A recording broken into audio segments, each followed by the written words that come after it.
Hi, everybody. Welcome back. We are here for another one of your questions about work. And today I feel like we've got the real talk of how well-run organizations actually struggle with what they need to do in the world, which is that, well, just to say, I'm Roy, for those of you who haven't been here before, I'm a startup investor in the future of work. And Sarah is the chief operating officer and the chief compliance officer at Glynn Capital. And Katie Biber, not like the singing guy thing, is the chief legal officer at Brex. And so I feel like we have a lot of firepower here, a lot of wisdom for this question, which is really as people join larger organizations or just more established organizations, they don't have to be larger, those organizations start to balance the freedom that individuals have to decide to do things with the desire of the organization to keep itself solvent in business, legal, all the things that restraint can sometimes do. So the question today, and I'm really grateful that you're both here, is how can I be effective if I'm in one of those roles where part of my job is to say no to people? Thank you so much, Roy, for having us on. Like, as you know, I love this series. To start with, I think maybe we should dig into the question a little bit more, which is that what this is getting at is that jobs like mine and Katie's, meaning like legal, compliance, and risk, are often viewed as like the naysayers or the fun police within an organization. And as one example, I worked at a startup many years ago in marketing, and we would call the legal team the sales prevention department. So, I understand it. Right. But part of our job is to be a backstop to catastrophe. And so how can we can't just say yes to everything. So how can we be effective and not just be seen as a roadblock? And I think where people in our roles often get stuck goes something like this: is there someone else in your organization who has an area of expertise? They realize that this idea touches legal and compliance in some way, so they bring it to you, but they don't have the holistic view into all of the risks that your organization is facing the same way that you do. And similarly, we don't have the full view into everything that they know about, like the competitive landscape and the business opportunity and those kinds of things. So when two people are kind of viewing this one thing in isolation, I think it promotes like falling into roles. And it's more of a disadvantage to someone like us, because like being in a high growth company like we're both in, being tagged as a naysayer is like not great for your long-term career. So how can you do your core job, but do it more effectively?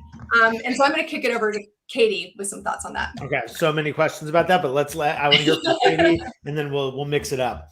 So this actually reminds me a little bit of a friend of mine who years ago tried to, with her toddler, create a situation where she didn't teach him the word no.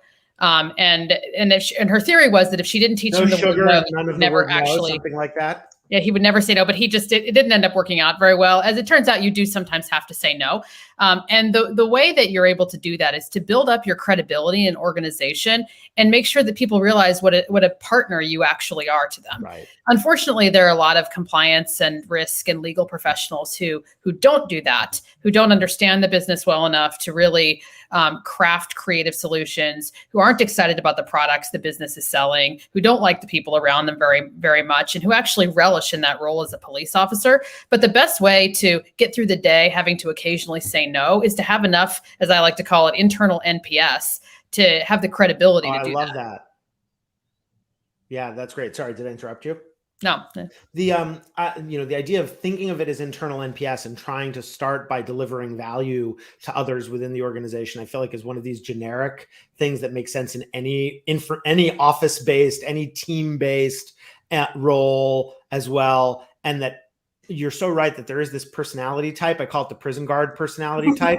It just seems to like to be slightly sadistic. And, if you're on the other side of one of those kinds of people, it's very difficult to know what to do. The other thing that I have seen work is there's oftentimes, Sarah, you said there's this, you didn't use the word trade-off, but I'll use it. But you said that there's this integration of a perspective of all the risks the organization faces, also a perspective on what the business value might be from something. Mm-hmm. And then sometimes in your dialogue with a person who's trying to do something, you can get clarity about what the risks are. You can avoid the needless no's that are just the no's that are some stupid result of a policy blanket applied that makes no sense in that particular circumstance. But then sometimes you do get to the case where there is a legitimate trade-off between business value and risk. And one of the things that I've seen with the great individuals in this role is they're very free about encouraging people to find the mechanism in the organization for resolving that. It's like, hey, here's the risk, back and forth.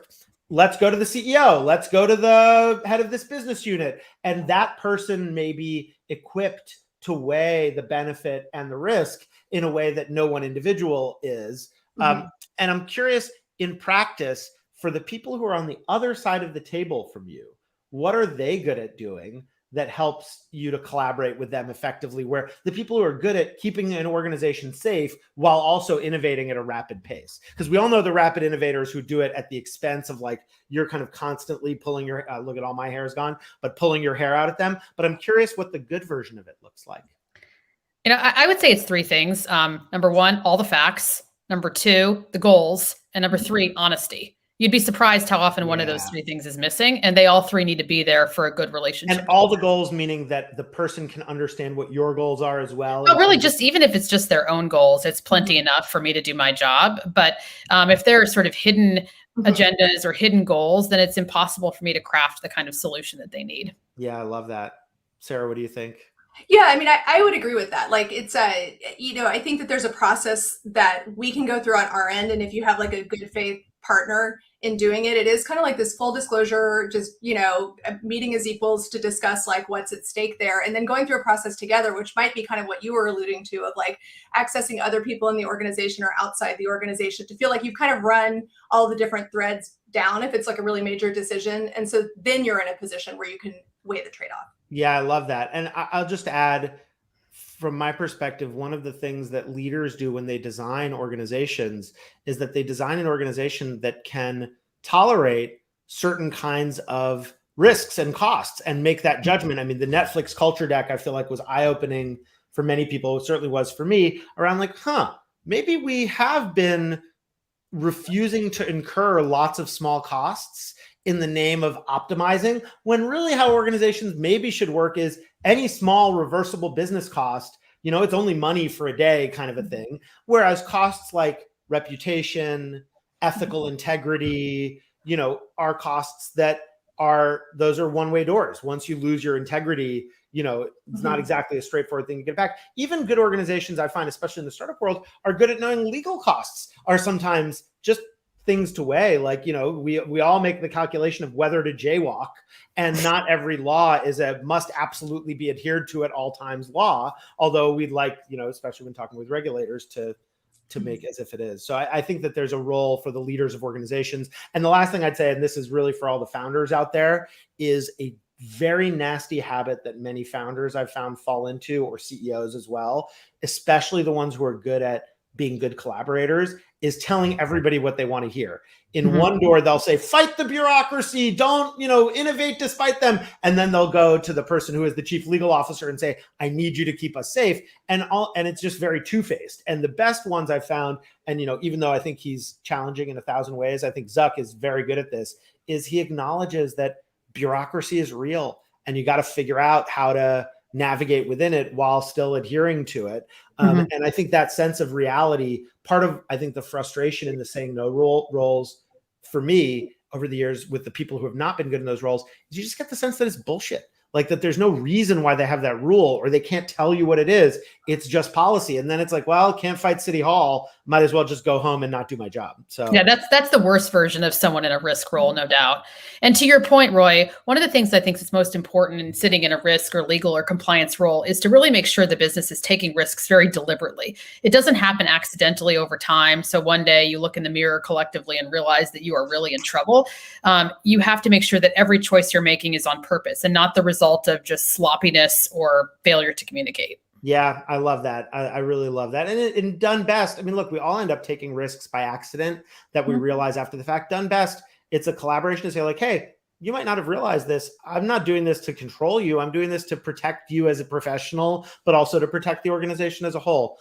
So thank you. I feel like with this one question, we like brought into all these ways of looking at how organizations say no. And I know you both have really valuable perspectives on it, and I'm grateful. And Sarah, I've loved seeing you in the comments, and, for both of you individually and together, because it's a powerful duo. Would love to have you back. And any last thoughts before we wrap? I mean, I don't think so. I think this has been a great discussion. We'd love to come back sometime. Yay. Okay. We're going to start booking that right away.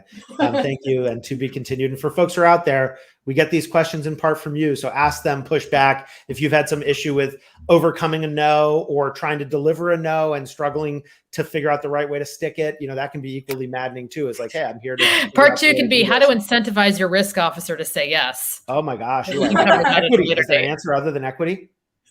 Well, aligning interests definitely helps people think more creatively. But, there are a lot of times when I've seen business professionals deal with a legal operator or compliance officer like they're absolutely going to be a hurdle or a roadblock.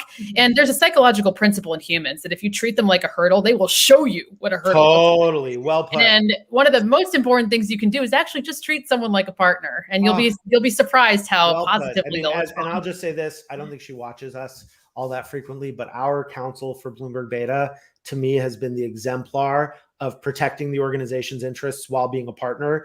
It's been amazing. And I mean, every time she says no, I feel like I learned something. And so that's been rewarding for me. So thank you, Katie, for illustrating that that's possible. And to both of you, and to be continued.